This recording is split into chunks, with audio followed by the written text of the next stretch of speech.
Hello guys, welcome to my channel Praveen Daruri. So first of all, before starting this video, I want to wish Happy Mother's Day to all the mothers who are watching, or all the kids of beautiful mothers. Happy Mother's Day to your mothers all across the globe. For all the mothers that are working hard for their children, I wish you all a happy Mother's Day and thank you for being our mothers. And coming to this video, why am I making this video? Many of you might think nowadays even posting about your mother or that you love your mother or telling you love your mother is also became so cringe. People think it's cringe to express love towards your parents too. I think we are at that stage now, but I don't know, maybe I'm not that cool yet, but I just want to tell this to the people, the young people. Nothing is cringe about expressing love to your parents because they gave everything towards you. The sacrifices they made are something that never be told, but that deserve a lot of accolade. And I felt like we always appreciate love that is never with us. We go on seeking it, but we never appreciate the love that was always with us, and that's our parents' love. So that made me do this video to tell the story of my mom, how inspirational or how emotional her story is going to be, can inspire many young mothers to come, or the mothers who have suffered and the story has not been told could be shown. And that's the reason I'm doing this video. And in case you guys don't know me, my name is Sai Praveen and my mom name is Anuradha. So let's talk about the story of my mom. So talking about Anuradha, a girl that's born to a kind of rich family back then, because unlike me, I'm born to a normal family. I'll explain you why. So Anuradha, a girl was born to a sort of rich family back then because they had enough food, enough things to buy, had a business in their hands. They were the finance guys in the town.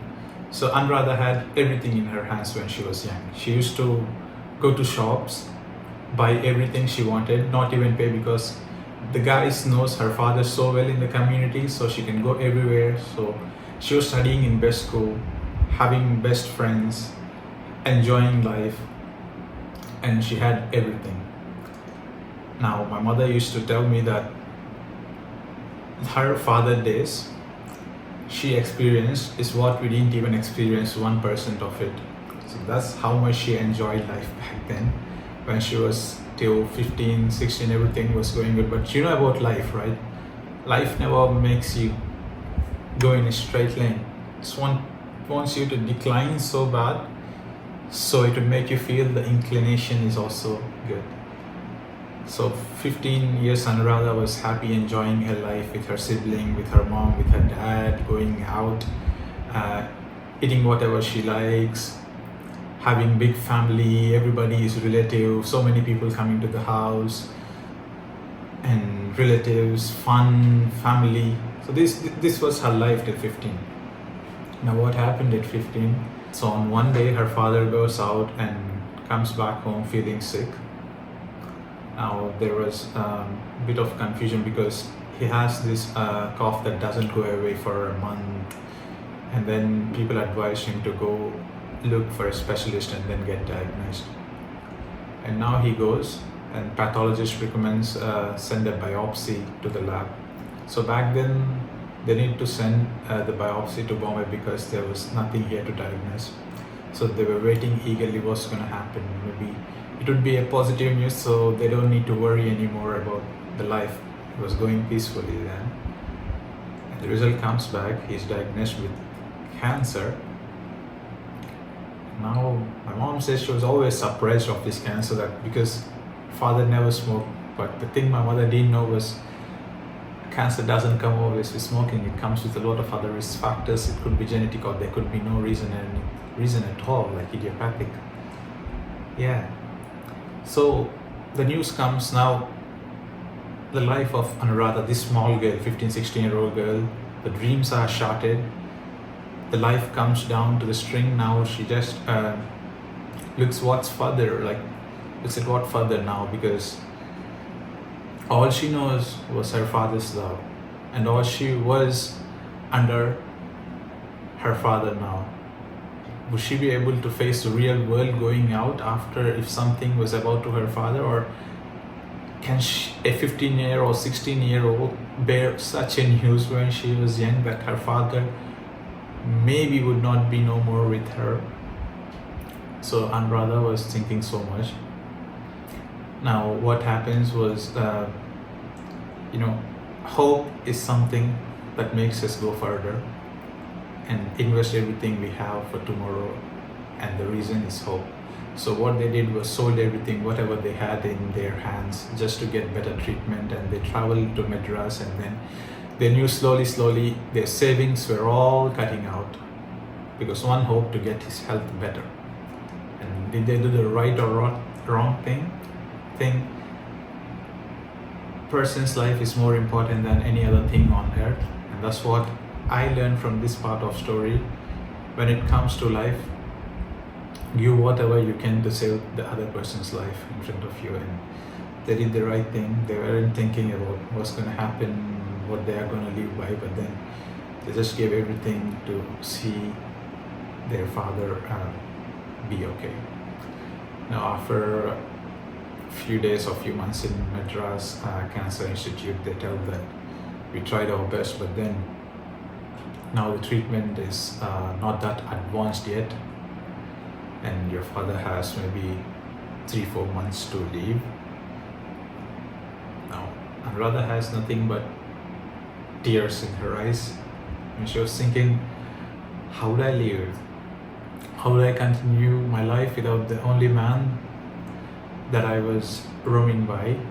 Because my life would be just alone and would be stranded. But then she was determined. She was just there, and then her father asked her, my last dream, my daughter, is to see you get married. And also he has this family he wants her to take care of, thinking that relatives marriage would keep all of them in one hand, is what his ideology was. Now a girl like Anuradha only knows how to love. She doesn't know how to say no or think too much of anything. She didn't think of anything. She just said, whatever my father asked for, I'll just do it for him. Why I'm telling this part of story? Because if you ask current day youth to just not to watch TV, they'll be like, who are you to tell me? Just because you're my parent, you can't force me to do something. But then this girl, this stubborn girl, just went like that for the love of father, and then just married the guy just because her father told her to do so. And imagine the age of Anuradha, it was 17-year-old. A 17-year-old is when my mother got married.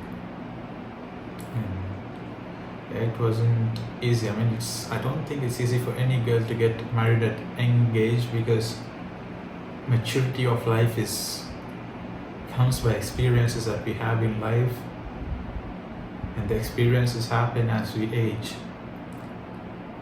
But then she did the biggest thing she could ever do for her father's last wish. She has married, and after 2 to 3 months she has to see her own father die in front of her eyes. She still tells me that's the darkest day of her life, because when life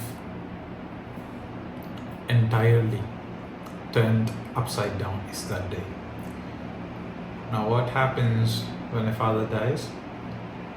The people, those who were relatives, will be no more relatives, because they won't be getting any cash inflow from the company, because company itself is dead. They will just come for the debt or something her father owes them, but nothing else, or to divide the properties or something of that sort. I mean, that's all the bonding goes by. When the money comes in, relationships are gone, dead.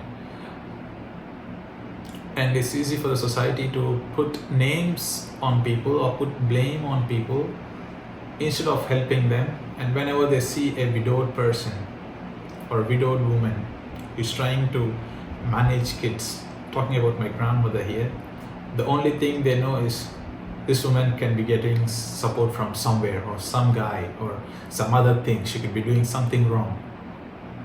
This is how nasty our society is. Instead of trying to help a single woman, they'll try their best to put this on them. So my grandmother did well to bear all of that, but her only purpose was to see her both kids happy.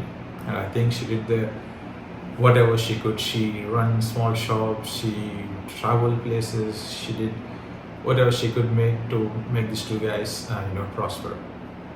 Now Anuradha that went to a new home after getting married. Now my the family there was like, they just love the village life, don't have any big dreams. Now I don't blame them for anything, but that's how they are, and they are okay with it because they have the wealth, maybe the land they inherited from their granddads, and they are living with it, and they are okay with it by renting it to some farmers and taking money on it. But then Anuradha had bigger dreams.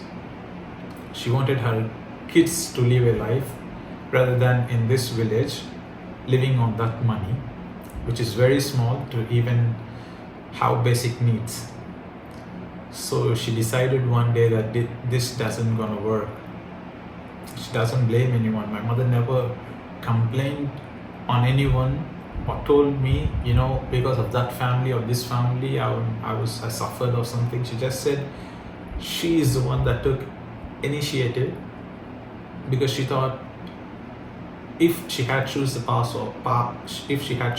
of education, her life would have been completely different from what it was. And her life circumstances or situations happened in such way where she couldn't pursue further education, but her dream was to make her kids not to have the same pathway as she had, and she worked towards it. So one day she just decided that staying in this village with my husband is not going to work. I just have to go to the town and work for myself and have my kids a bright future. And the same healthcare where failed my father, these kids should be doing something to the healthcare. And her dream was to make any of the kid or one of the kid be a doctor. Now she came with that dream to a town called Narsaraopet, which is near Guntur. And she felt after 1 or 2 years in Narsaraopet that education there was, limited, because the town wasn't much developed yet, and then we weren't getting enough education there. Some people might be telling, she had to hear all of these things that people keep telling, government school guys did well, government schools are also, free education, you're just trying hard for no reason. If these guys can study, they can study anywhere, they should have the purpose, not you. She didn't care. She knows what she wanted. She wanted her kids to have better education, so she just said, no, this is not even the town, I just go to a bigger town. That's when we entered Guntur. And I still remember when we entered Guntur, we just came, we had no idea where we were going, and then we went to 2 to 3 private big schools, these corporate schools, and we were astonished, we were surprised that these kind of schools exist, because all my life till then was just village or smaller town, but never a bigger town. It wasn't even a city, a bigger town even surprised me, so imagine where we used to live in. But then she had 2 challenges here. Anuradha is someone who likes challenges and then makes a plan to accomplish them. Definitely private school had bigger fee, and she was okay with it because she knows she'll do something for it. And then I remember the first house we stayed in, it was a rent of 800 rupee It was like one room. There's no kitchen, bedroom, all this stuff. One room is where the bed is. The bed is just mattress on the floor, and my mother would be cooking here, and then we would be eating here, and then she would packing box for us to go home in the morning. But we enjoyed those times too. We never thought, this was, we were not happy or anything. And my mother told me that wherever you are, whatever you are with, you need to make yourself happy because you have something. There are people that don't have food with themselves, and I think having food, having a shelter is something to be happy of always.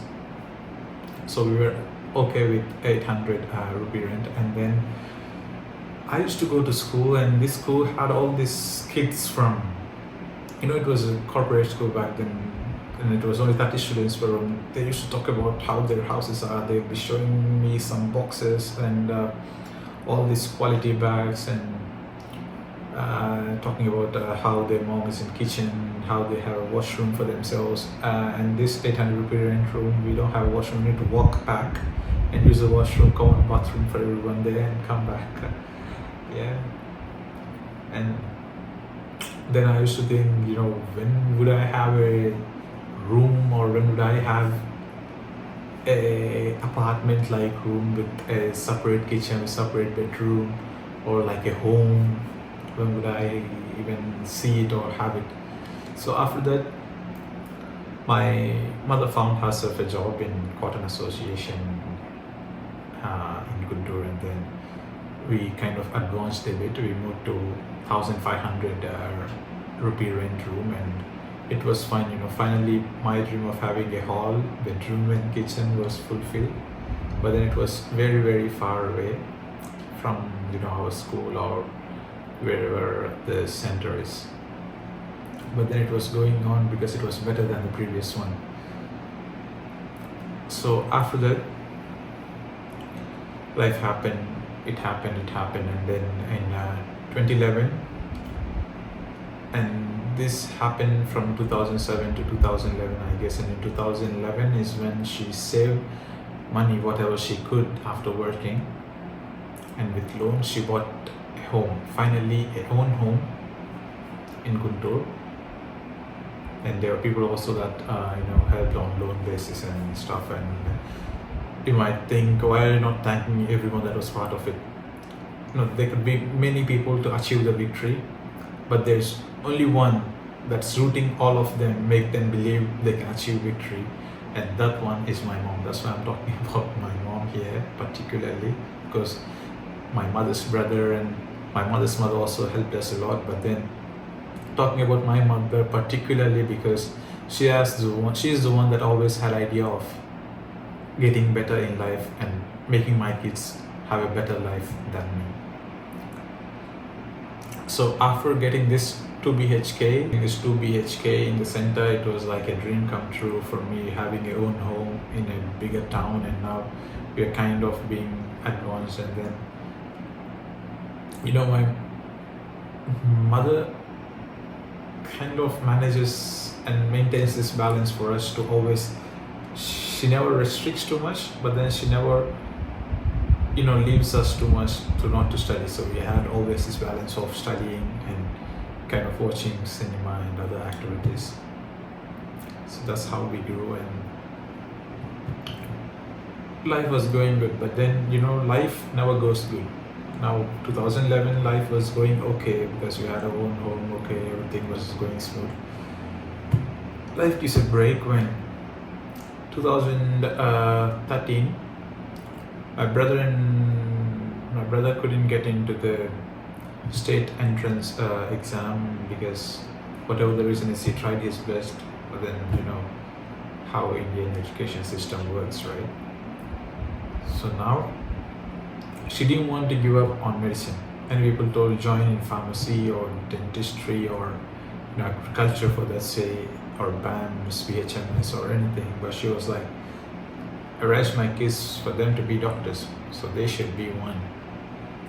So In 2013, she had this opportunity to travel to United States for hospice care. Many people think they know that my mother goes to United States, but they're always interested in what she does there. How is this guy is like making money? Is she doing some illegal stuff or some random stuff or nothing? Nothing. My mother helped people to make that money. My mother helped kids that had autism. My mother helped elderly aged people to take their medicines. My mother helped families. So I think that's why we are okay now. I'll continue here. In 2015, when we get this opportunity to travel to Ukraine, and now why did we go to Ukraine? That's an entire different story. Mine was, my age wasn't enough to write the entrance exam for the state, and I didn't want to waste another year because I wasn't interested back then. I don't even know why. If you ask me the particular reason why did you go at 15 years of age to Ukraine, I don't know. My decision was just the way, and my mother didn't say a word. She never told me, try another year or sit down like this. She just said, okay, if that's what you want, just go for it, because your brother is also going, so it would be helpful if you both go together.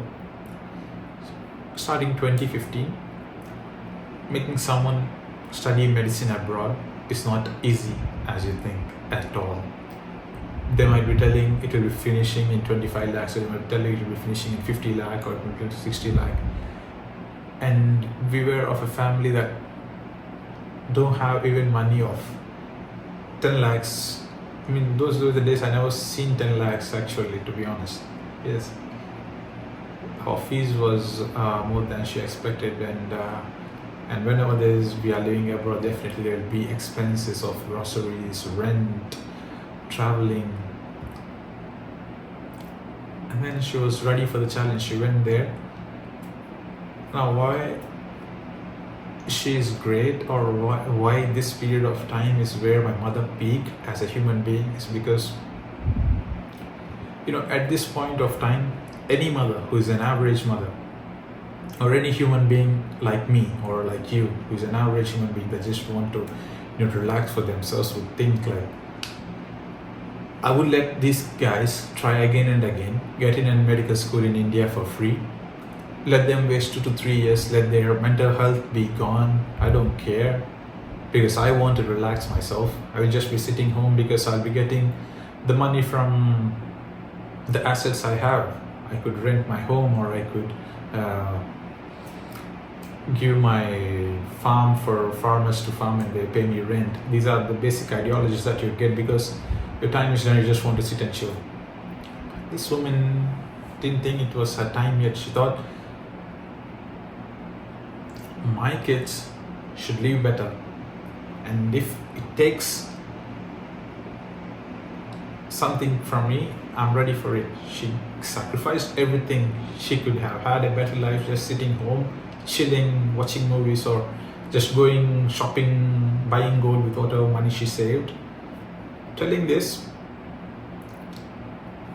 I think not a single day my mother said, I had this much of money, let's go buy gold, or let's go buy saris, or let's go buy something else. She'll be like, do you want to get enrolled in some course? Do you want anything that's important? Do you want to buy some clothes? She'll be asking me rather than buying for herself. I think that's something all the mothers do, and this, I think, is something only mothers can do. And why this period, 2015 to 22, 23, my mother peaked, was because it's not an easy thing. I'll tell you something, go try taking care of a kid for one day, you'll be giving up in maybe 3 to 4 hours. Try imagining this kid has a particular disorder. Now, why I'm saying this, because mothers who are raising kids with autism or any other psychological condition or genetical condition, you guys are the bestest of the best in the world.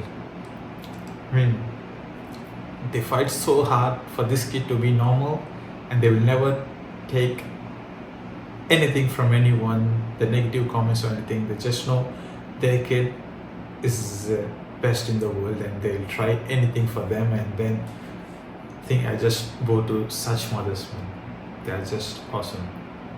So my mother used to have such kids, used to take care of them, and also hospice care is like elderly who had Parkinson's, dementia. You know what dementia is? I won't even remember you, and they also has partial amnesia. I forget you after 10 minutes. I won't even remember you. You know how hard handling that patient is. Psychiatrists will be telling you I can't, because they'll be putting nurses, and nurses will be changing because they can't handle it. But my mother handled them, and she didn't need to, and she didn't have to, except for us, for me and my brother, to have better education. And I think whatever we do to give it back, or I think anything we do won't be enough for whatever she has done, because I have seen the cases, because I'm in medical field, of how these people work. And then I think it's easier to say that, oh, everybody can do it, but then experiencing it takes a lot of courage, a lot of patience, a lot of determination, I think. And all this could be done, and it has a point when it's for you. But all this is done just because my kids would be having a better future is something else. And that's why I think my mother is one of the best in the world. Now,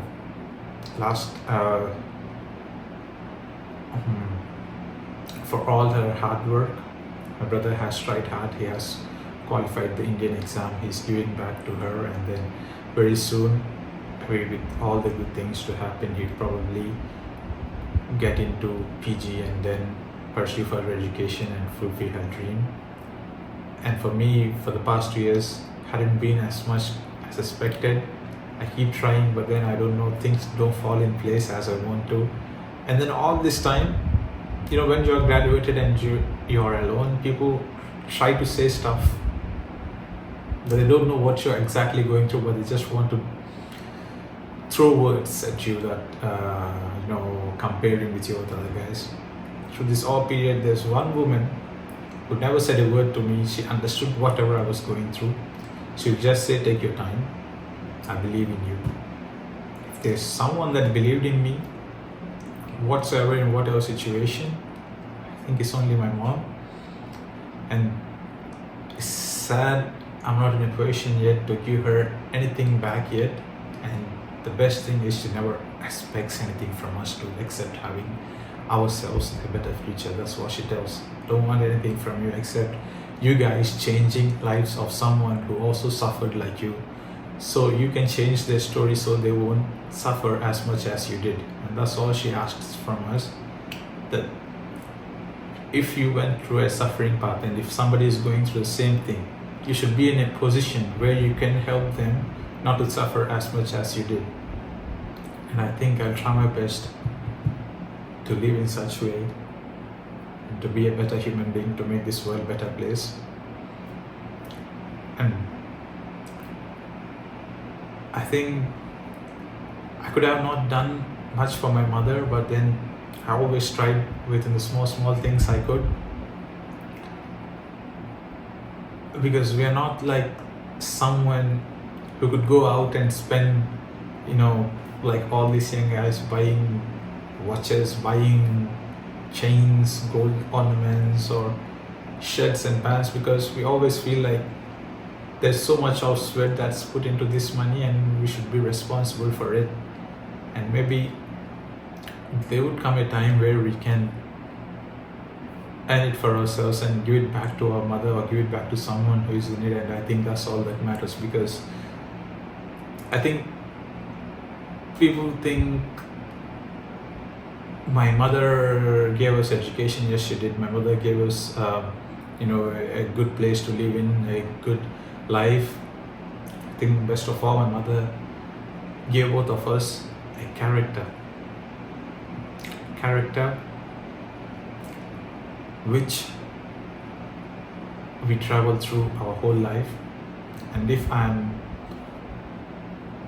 being kind, it's because of my mother. If I'm being open-minded, it's because of my mother. If I can understand and have empathy for others, because I have seen my mother's life, how it would be not so good when someone is suffering. I don't want to see anybody else having the same thing. I think that's where the empathy of me also comes from. My mother always told, revenge is for losers. Never go out opting for revenge. Try to sit down and think about the other's perspective. This is what I think completely changes your idea of revenge. Because I was so angry sometimes, I just want to go out, vent my revenge on someone, but then I don't think that's how life works. You just need to sit down and think their perspective. And the most important thing is, she said, if you go for revenge, you're still thinking about them and just want to leave for them to make the situation happen according to them, and you're doing it for them. But if you write your own plan and if you're working towards it, then you're living your life. And I think living your life is what matters, and giving it back is what matters. And I want to tell this to all mothers. Happy Mother's Day. Thank you for being mothers. And my mom, thank you so much, mom, for being my mom. And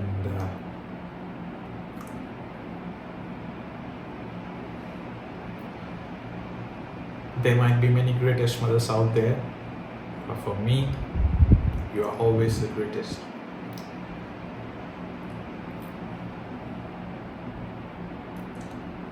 And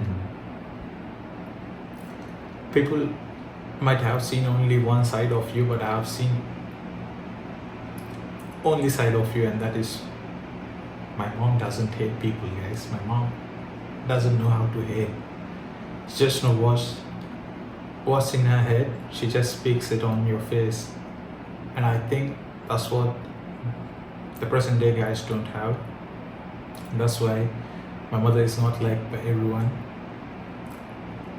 but loved by us. And the sacrifices someone make for people who they love always has limits. But then people who don't even think of themselves except giving everything to their loved ones, I think, are mothers. So that's why appreciate them when they're around. Tell them why they are the best and how much you love them before they are gone. Happy Mother's Day to each and every one of the mother out there. And thank you for watching, guys.